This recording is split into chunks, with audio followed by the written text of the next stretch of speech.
बिस्मिल्लाहिर्रहमानिर्रहीम। शुरू अल्लाह के नाम से जो बड़ा मेहरबान नहायत रहम करने वाला। तो अस्सलाम वालेकुम, उम्मीद है आप सब लोग खैरियत से होंगे। जी, यहाँ हमने कढ़ाई में 1 टेबल स्पून चॉप किया हुआ लहसुन डाल दिया और इसमें हमने हाफ़ कप ऑयल का डाल दिए। जितना नॉर्मल हंडी में हम ऑयल डालते हैं उतना ही हम इसमें डालेंगे। और यहाँ पे हम लहसुन को कड़कड़ाएंगे। जब हमारे लहसुन को हम यहाँ करेंगे ब्राउन। तो जी यहाँ पे हमारे लहसुन ब्राउन हो गए। 1 टीस्पून मैंने इसमें ज़ीरा ऐड कर दिया है और इसके साथ मैंने यहाँ पे ले लिया है 2 मीडियम साइज़ के मैंने टमाटर ले लिए हैं और 2 मैंने हरी मिर्ची ले ली है। ये हम इसमें डाल देंगे और इसको अच्छे से थोड़ा सा फ्राई कर लेंगे ताकि जो टमाटर का कच्चा पानी है वो ख़त्म हो जाए। और तो जी यहाँ देखिए जो टमाटर था वो हमारा घुलना शुरू हो गया, मतलब वो पकना शुरू हो गया। और ये देखिए काफ़ी हद तक टमाटर जो हमारा इसमें वो मेल्ट हो गया है। तो ये हम रेसिपी बना रहे हैं आधा किलो भिंडी के लिहाज से। तो हम इसमें ऐड कर देंगे 1 टीस्पून मैं इसमें रेड चिली ऐड कर दूँगी, हाफ़ टी स्पून मैंने इसमें हल्दी पाउडर ऐड कर दूँगी और लेवल का 1 टीस्पून मैं इसमें नमक ऐड कर दूँगी, या हस्बे जायका जो आपको जितना पसंद हो। बस सारे मसालों को कर लेंगे मिक्स अच्छे से ताकि मसाले हमारे वो भी थोड़े से इसके अंदर भुन जाएँ। बस इस तरह कुक करेंगे थोड़ी देर हम इसको। मसाला हमारा भुन गया है। यहाँ हमने ले ली है भिंडियाँ। तो भिंडियाँ मैंने इस तरह छोटे छोटे साइज़ में काटी हैं, बहुत मोटी नहीं काटी। छोटे साइज़ में काटेंगे तो भिंडी ज़्यादा मज़े की लगती है। तो यहाँ हम सारी अपनी भिंडी डाल देंगे और अब हम भिंडी को इसके अंदर इसकी भुनाई करेंगे। चला कितनी खूबसूरत लग रही है, कितनी शानदार हमारी भिंडी लग रही है यहाँ पे। तो जी यहाँ हम मीडियम आंच पर इसकी भुनाई करेंगे। देखिए भिंडी अब लेस जो अपनी छोड़ना शुरू हो गई है, ये देखिए इस तरीके से। तो बस ये थोड़ी देर में इसकी जो लेस है वो ख़त्म हो जाएगी। बस इसको हम भुनाई करेंगे हल्की आंच पे। अगर आपको लगे कि आपकी भिंडी ज़्यादा साथ लग रही है तो आंच को बिल्कुल धीमा कर दें। धीमी आंच करने से क्या होगा, बिल्कुल जो भिंडी की जो चिपचिपाहट होती है वो पैदा छोड़ देगा। और इसमें हम डाल देंगे अब 1 टीस्पून में इसमें सूखे धनिया का ऐड कर दूँगी। पिसा हुआ सूखा धनिया ये डाल दिए और बस इसको नीचे से भूनेंगे।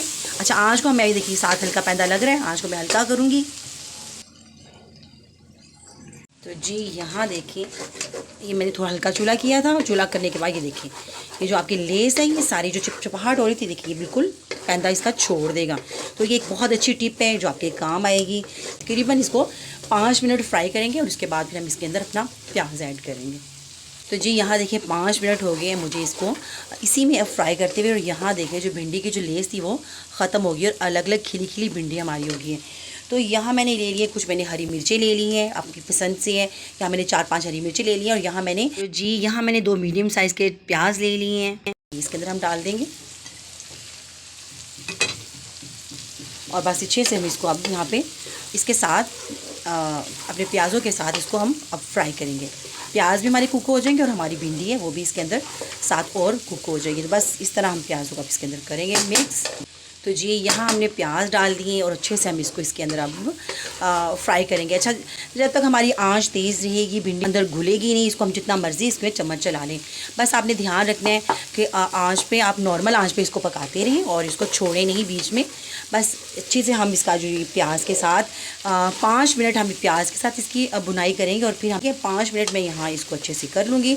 और यहाँ देखिए प्याज भी माशाल्लाह हमारा वो अलग अलग हो गया, कितना खूबसूरत कलर आया है और खुशबू भी बहुत अच्छी आ रही है। तो चैनल पर नए हैं चैनल को सब्सक्राइब कीजिएगा, वीडियो पसंद आए तो लाइक कीजिएगा और शेयर भी कीजिएगा।